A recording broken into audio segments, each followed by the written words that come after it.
What's up everyone, welcome back to Beyond ARTV. My name is John and it's time for a closer look at the new Miley Cyrus breakup ballad, Slide Away. This track was released in the ashes of, in the wake of, her dissolving of her relationship with her now former husband, Liam Hemsworth, at least that's soon to be true. They've been on and off for about 10 years now. They got together while she was filming the movie The Last Song when Cyrus was only 17, and now Miley is 26, almost 27 years old.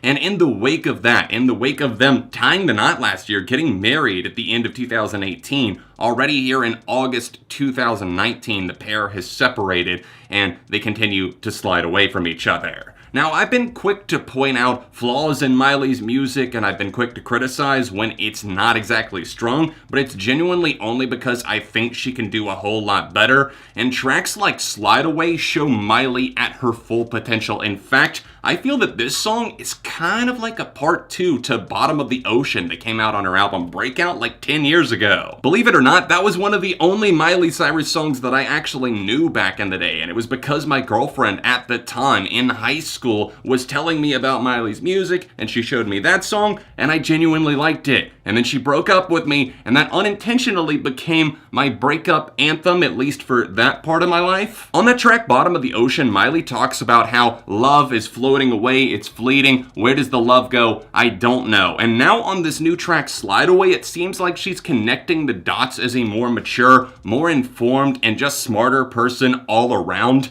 and the results are kind of astonishingly good. I will say that the first few seconds of the song feel a bit gimmicky, and it takes a little bit to get going, kind of like a quick jump start once her vocals finally do kick in. Mike Will made it, worked on this track in addition to Andrew Wyatt and Alma doing some co-writing, so I can see where the other influences are coming from, but once the actual vocals kick in, it's game over, and this becomes really compelling and emotional. The instrumental part of this song mixes together guitars and some snappy pop beats, which do go quite well together. They kind of simmer, adding some keys in the background as well, which was a very nice touch. And Cyrus's vocals on this, she knocks out of the park, to be quite honest. I was really floored the first few times that I listened through. And now, reflecting on probably my 20th listen at this point, sitting back and just kind of deciphering some of these lines, I think there's little things that unintentionally work in this song's favor, or maybe they are very intentional. It can come off as simplistic, but I like the fact that the verses just repeat. It's one of those tracks that doesn't have a different second verse. Both of them just start off by saying, once upon a time it was paradise,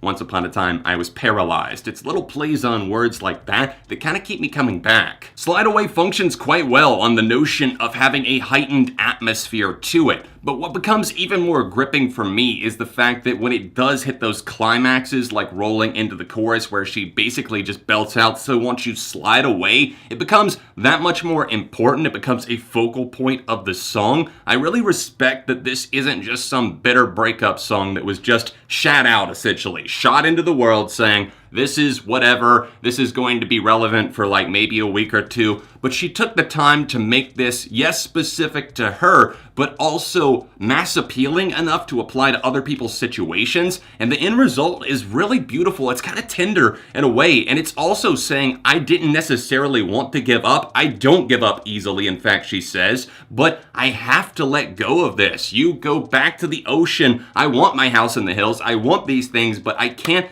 do it with you because we're not good for each other anymore. There's kind of a post-chorus and then an outro that's tacked on where she says the lines, move on, we're not 17, I'm not who I used to be. You say everything has changed, you're right, we've grown now. And it's kind of like looking in the rearview mirror and saying, oh, I thought you were right there with me, kind of either being my co-pilot or maybe you were in the back seat and we were along for the ride, but now I don't even see you anymore. You've just kind of disappeared because I thought I had this idea of what we were accomplishing together, but instead I'm just unhappy, and when we're both unhappy, then nobody wins, and that's exactly what unfortunately happened in this situation. I'll admit that it's easy to mock celebrity relationships because they come and go so quickly, but Miley and Liam were a bit different, and I really appreciate that we got a great song to kind of end that era if you will, of the relationship. And just beyond that, I don't even care so much about that. I hope that they're both going to be okay as people and that everything will continue on for them in their own respective careers, because I'm sure it will. But more importantly for the music fan, the music that we got out of this particular situation, it came out quickly, but it was also raw, genuine, passionate, and beautiful. And Slide Away, honestly, one of my favorite songs of 2019. That is saying something. Some might see it as generic, but I just see it as really tender and effective, and I don't really have any complaints minus those first few seconds of the track. So overall, I'd be lying if I said the track wasn't anything other than a 5 for me. Now that I've put my perspective on the track out into the world, I would love to know what you guys think. What are you feeling about Miley Cyrus's new track, Slide Away? Any and all thoughts welcomed in the comments section down below. Don't forget to drop a like on this video while you're here, and subscribe for the love of music. I've kind of been tossing this idea around in my head, so to anyone still watching, would you want to see a video that I was thinking about doing, why Miley Cyrus should have been a rock star or else should be a rock star? I've been tinkering with it, so if you want to see that, drop a comment and like the video. And other than that, a couple of recent videos here, and I'll see you soon right here on Beyond ARTV.